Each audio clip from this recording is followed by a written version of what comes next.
Hello, everyone. I'm Matt Gentili, CEO and Managing Director of MyBFF Social.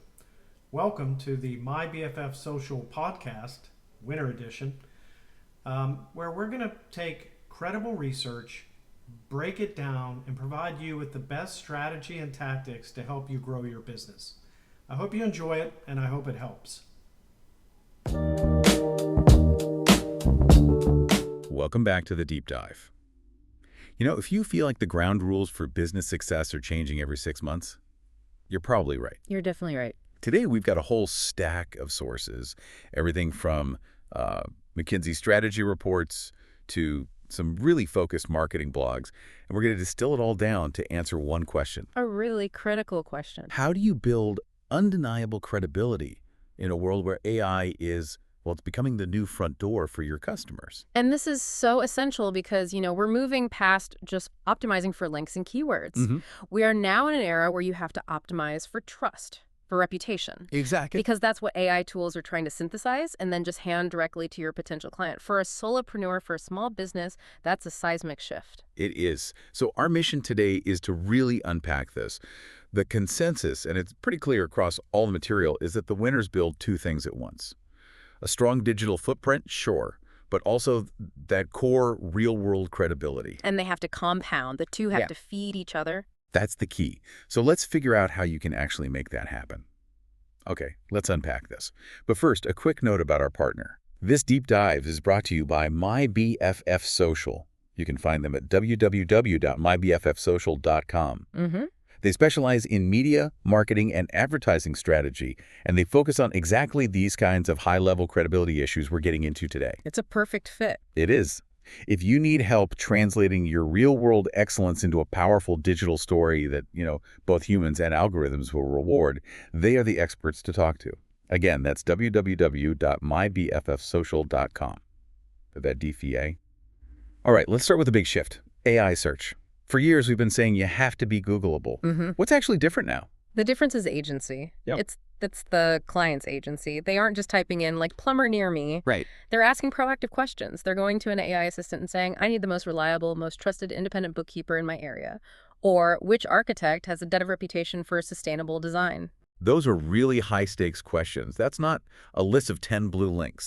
That requires a synthesized answer based on proof. Precisely. And that synthesis puts so much pressure on the old ways of getting traffic. The McKinsey research we looked at had a really stark warning. I remember this. They're saying 20 to 50% of traditional search traffic is now at risk. 20 to 50%. That's massive. It is. And the reason why is because the AI result is often so good, so comprehensive, it answers the user's question without them ever needing to click through to your website. Wow. Okay, so that is a huge strategic pivot. If my website stops being the destination and starts being just a signal generator, what signals should it be generating? Trust signals. That's the term. Your website and everything else needs to generate trust signals that form your digital reputation. Right. And Financier Worldwide has a great definition for this. They say it's the sum of every data point.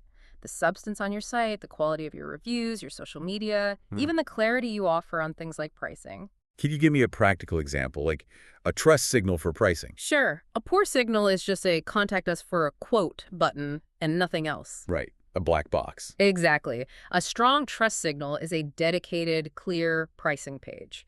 It outlines tiers, basic packages, what's included. That clarity itself signals professionalism. For an AI, that kind of clarity equals confidence. So the takeaway here is you don't have to be everywhere, but where you are, you have to be incredibly clear, incredibly consistent, and just undeniably credible. And that credibility, it always starts in the real world. Okay, so this is the part I found really interesting because the sources are so adamant about this. All the algorithm chasing in the world is useless if the core product, your actual service, is weak. It's the engine. The digital world is just the speedometer. You can't fake the fuel. Right, and your online credibility is just the trace evidence of your real-world reliability. That's a great way to put it. So let's make this tangible. The sources break down what real-world credibility actually means. And it's simple stuff. The fundamentals. The fundamentals. Showing up when you said you would. Delivering the work you promised. And, this is a big one, having a fast, no-excuses process for fixing mistakes when they happen. And the moment you earn that trust, you have to document it. The MyBFF social blog really hammers this point. Trust is earned first, then it's documented digitally. You're basically turning anecdotes into data. So what does that look like for, say, a solo consultant? Okay, so instead of just saying, I help clients grow, you get specific. Let's say you ran a small ad campaign that beat the industry response rate by 265%. Okay, that's specific. That statistic isn't just an internal win, it becomes a digital proof point.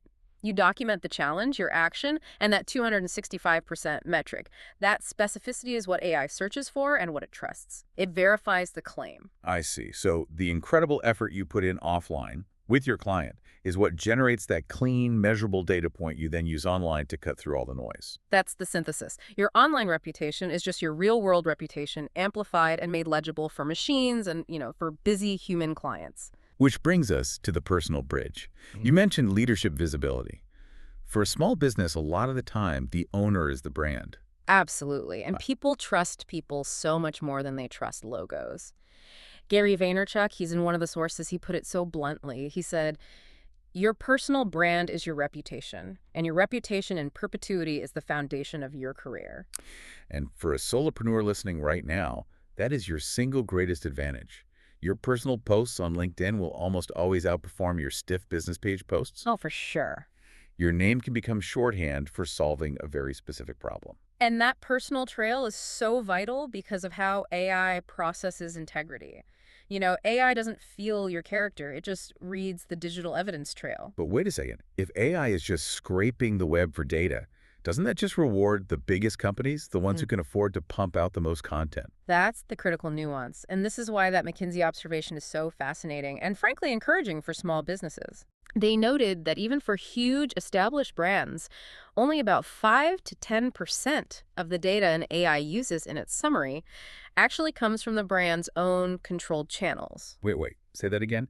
Only 5 to 10% comes from my own website, my own ads? That's right. So where's the other 90% coming from? It's coming from independent voices, third-party content, reviews, social media discussions, industry forums, local news coverage. Wow. AI trusts that external validation more because it sees it as less biased. So if you're a small firm, you actually have a better shot at influencing that 90% just by being visible and talked about positively in those external spaces. So the goal isn't just to create more marketing for yourself. The goal is to create more discussion around your work. Exactly.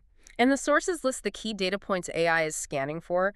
First, and this is foundational, is consistent NAP data. Name, address, phone number. Name, address, phone. It has to be identical everywhere. If you're Smith & Sons Plumbing on your site, but Smith Plumbing LLC on Yelp, the AI gets confused. Yeah. That signals low trust. A simple but probably messy detail for a lot of people. What else? Second, reviews and ratings. The volume, the recency, the tone. Third, any articles or podcasts or mentions about you that aren't on your own channels. And finally, really clear, specific copy on your site. What you do, who you do it for, and the results you get. So this means you have to be constantly vigilant. You can't just fix your website once and forget it. Yeah. You have to be regularly auditing your whole digital footprint to make sure it's all telling that same consistent story. Auditing is crucial, yeah. But let's transition into a practical framework. Let's talk about the 4 specific actions you can take starting today. Let's get tactical. Step 1, let's focus back on the real world, and it's all about simplification. Make your real-world proof impossible to miss. Okay. What that means is you need to pick one signature strength. Maybe it's speed, maybe it's communication, maybe it's craftsmanship. And you deliver on it so well that it becomes your defining trait. And then you collect proof as you go. Little bits of proof. Tiny bits. Short video testimonials, simple before and after photos, a quick metric on time or cost savings. This is that case story approach that MyBFF Social recommends. You use those anchors, not abstract claims. Right. And that leads directly to step 2, which is translate that proof into strong online signals. If step 1 is earning the trust, step 2 is digitizing it. Your website has to be brutally clear. Clarity machine. The clarity machine. It has to answer who we help, what we do, and here's proof we're good at it within like 5 seconds. And the review process has to be part of this, right? It has to be professionalized. Absolutely. Politely ask your happy customers for reviews on just 1 or 2 key platforms, not 10. And the most important part, respond professionally to all of them, positive and negative. A good response to a bad review is a massive trust signal. Step 3 is about making yourself legible to AI. speaking its language. We already said specificity is key. Exactly. Use plain, precise language. You're not a growth hacker. You are a fractional CMO for B2B SaaS startups. Correct. And to get that third-party presence, focus on accessible stuff. Offer commentary for a local news article. Write for your industry newsletter. Give a talk at the local chamber of commerce. These external links validate your authority to the AI. And that feeds that crucial 90%. Okay. So what's the final step? Step 4. Step 4 is let digital tools work for your reputation. This is the one people miss. A modern, organized business just gets better reviews. Simple tools like an online booking system, automated reminders, a transparent pricing page, they all signal to a client that you're professional. So when you automate the friction points, you get happier customers. Happier customers leave better reviews. Better reviews mean the AI rewards you. It's the ultimate virtuous cycle. So if we boil all this down, what does it all mean? The BFF payday, as the sources call it, is basically this. Online credibility gets you a chance to be seen. Gets you in the game. Real-world credibility gets you the sale. And the referral. AI is just a fast-forward button. It rapidly discovers which one of those you are truly building. The core strategy doesn't really change.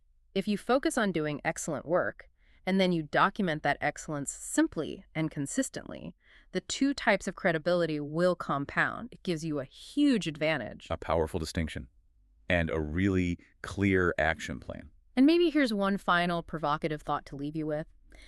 Since the AI relies so heavily on that 90% on what other people say about you, the ultimate long-term strategy might be shifting. Shifting from what to what? Shifting away from just promoting your own content to actively creating opportunities to be discussed and validated by trusted peers and publications in your community.